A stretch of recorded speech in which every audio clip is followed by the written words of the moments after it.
The story begins on the sacred slopes of Mount Kailash, the celestial abode of Lord Shiva and Goddess Parvati. As their sons, Lord Ganesha and Lord Kartikeya, grew up, the gods decided it was time for them to marry. But the question remained: who should be married first? Unable to agree, Lord Shiva devised a test that would settle the matter once and for all. The challenge was straightforward but profound.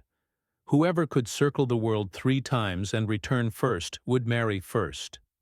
Lord Kartikeya, the god of war and the commander of celestial armies, was filled with determination. Mounted on his majestic peacock, he set off immediately, flying across the world. He traversed vast landscapes, soared over mountains, crossed oceans, and visited holy lands, leaving no stone unturned in his quest for victory. His journey showcased his warrior spirit, filled with glory, speed, and power.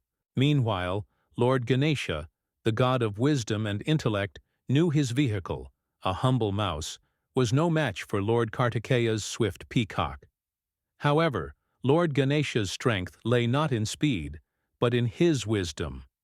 Realizing that his parents, Lord Shiva and Goddess Parvati, symbolized the entire universe, Lord Ganesha took a different approach. Instead of embarking on a long physical journey, he calmly walked around his parents 3 times.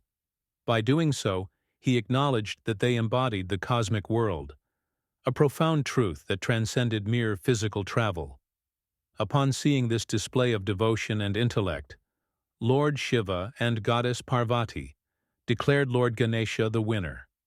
As a reward, Lord Ganesha was married to Siddhi, spiritual accomplishment, and Buddhi, intellect, goddesses of divine virtues, representing the profound connection between wisdom and spiritual success.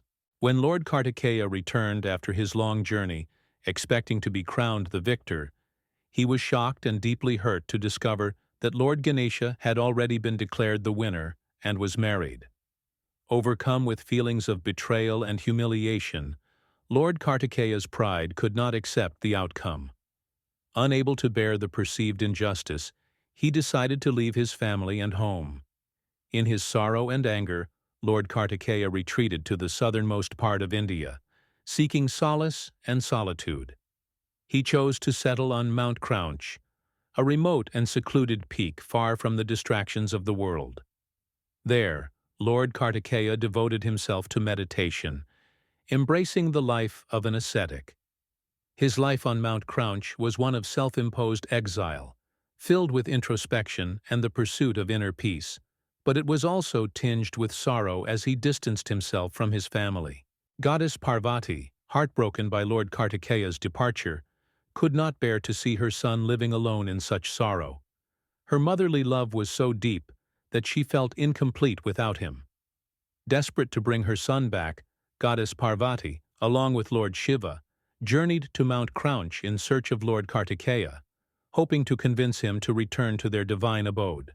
However, Lord Kartikeya, though moved by his parents' love and concern, was steadfast in his decision.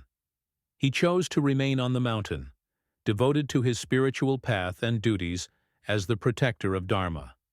Goddess Parvati, realizing that Lord Kartikeya had chosen his path of asceticism, was filled with both admiration and sorrow.